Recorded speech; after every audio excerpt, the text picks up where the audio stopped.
আসসালামু আলাইকুম সম্মানিত সাবস্ক্রাইবার। আমি আবারও নতুন আরেকটি ব্লগ নিয়ে আপনাদের মাঝে হাজির হলাম। এটি হলো কবুতর চত্বর মেসপাল্লা। অবশ্যই কম বেশি সবাই চিনেন এবং জানেন কবুতর চত্বর এই মাঠটাকে। আসলে যারা বিশেষ করে বাংলাদেশি হাজি যারা আছেন তারাই বিশেষ করে এখানে তাদের হোটেল রাখা হয়। তো অন্যান্য কান্ট্রি লোকও আছেন। তো এখান থেকে আসলে অতি সহজে পবিত্র খানাকাবাব প্রবেশ করা যায়। তো এই যে দেখতেছেন যারা এখন যাইতেছে তারা সবাই নামাজের জন্য পবিত্র খানাকাবাব প্রবেশ করতেছে। এটা হলো মেসপাল্লা। আর আসলে আরেকটা মজার বিষয় এই যে সৌদি আরব আসলে অনেকটা ইন্টারেস্টিং একটা বিষয় রয়েছে। সেটা হলো হয়তো আমাদের দেশের পানি কিনে পান করতে হয়, আর সৌদি আরব চমৎকার একটি সেবা আসলে প্রদান করা হয়। বিশেষ করে পানি এবং খেজুর এগুলো আসলে ফ্রি পাওয়া যায়। যারা হাজিগণ আসছেন বা শুধু হাজিগণের জন্য নয়, সমস্ত স্তরের মানুষের জন্য এই যে গাড়িটা দেখতেছেন এটার মাধ্যমে পানি আনা হয়, ঠান্ডা পানি অতিরিক্ত গরমের কারণে। তো এগুলো আসলে ফ্রি আসলে পানি দেওয়া হয় পান করার জন্য। সমস্ত হাজিগণ এবং অন্যান্য মানুষও সেটাকে নিয়ে পান করা হয় পানি। আলহামদুলিল্লাহ এই এক একটা কোম্পানি কন্ট্যাক্ট নিয়ে থাকে শুধু হাজিদের পানি দেওয়ার জন্য। তো আসলে সম্মানিত ভিউয়ার্স, বিশেষ করে যে আপনার এটাকে কেন কবুতর চত্বর বলা হয়, তো এটা আসলে দেখেন আমি আপনার নিজের চোখেই দেখেন এবং অবশ্যই সবাই কমেন্টে জানাবেন। তো কবুতর চত্বর এই জন্যই বলা হয়, এটা এখানে অসংখ্য অগণিত কবুতর এখানে আছে।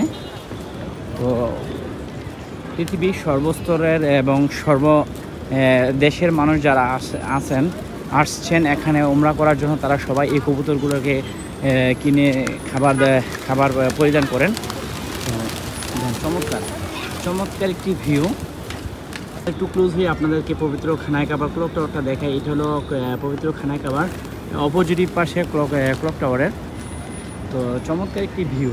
যদি যারা এখানে আছেন হয়তো বা মোবাইলে ধারণকৃত ভিডিও যতটা না ক্লিয়ার বা যতখানা ফ্রেশ দেখা যায় বা যতখানা চমৎকার দেখা, তার চেয়ে বেশি চমৎকার দেখা যায় যখন আপনি এখানে আসবেন এবং দেখবেন। চমৎকার একটি ভিউ যেটা বলার অপেক্ষা আসলে কখনো রাখে না। তো দেখেন, এই জন্য এটাকে কবুতর চত্বর বলা হয়। আর বিশেষ করে কবুতর চত্বর নামে পরিচিত বিশেষ করে বাঙালি যারা হাজি আছেন, যদি তারা কখনো পথভ্রষ্ট হয়ে যান, সেই জন্য কবুতর চত্বর। এটা হলো ইব্রাহিম খলিল রুট, মেসপাল্লা রুট। এগুলি আপনি যত ভিতরে যাবেন ততই বাংলাদেশি হোটেল বা বিভিন্ন কান্ট্রি যারা লোক আছেন তারা এই হোটেলের মধ্যে অবস্থান করেন। আর এই পাশটা দিয়ে যদি আপনি ভিতরে ঢুকেন তাই সেটাকে বলা হিজরা রুট। তো এটা অবশ্যই যারা উমরা করার জন্য আসছেন একবার দুইবার তিনবার, অবশ্যই তারা আপনারা এটার সম্পর্কে অবগত আছেন। তো আসলে চমৎকার একটি ভিউ, যে কি বলবো, যে বলার অপেক্ষা কখনোই রাখে না।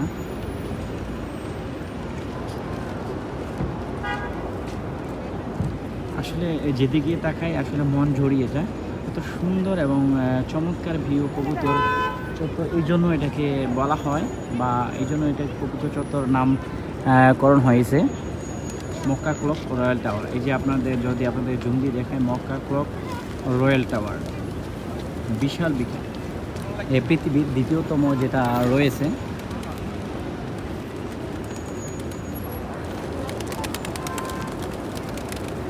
আর বিশেষ করে আমি আরেকটি আপনাদেরকে কি বলতে চাই, আসলে এটি সেই কবুতর যে কবুতরের জন্য প্রিয় নবী হযরত মুহাম্মদ সাল্লাল্লাহু আলাইহি সাল্লাম আল্লাহ সুবহানাহু ওয়া তাআলার দরবারে প্রার্থনা করেছিলেন এবং কবুতরগুলোকে সে দোয়া করেছিলেন যে কিয়ামতের আগ পর্যন্ত তোমরা এই মক্কা এবং মদিনার মধ্যে বংশ বিস্তার করবে এবং তোমাদেরকে যত পৃথিবীর যত হাজিগুণ আছে তারা অবশ্যই তোমাদেরকে খানা পরিধান করবে।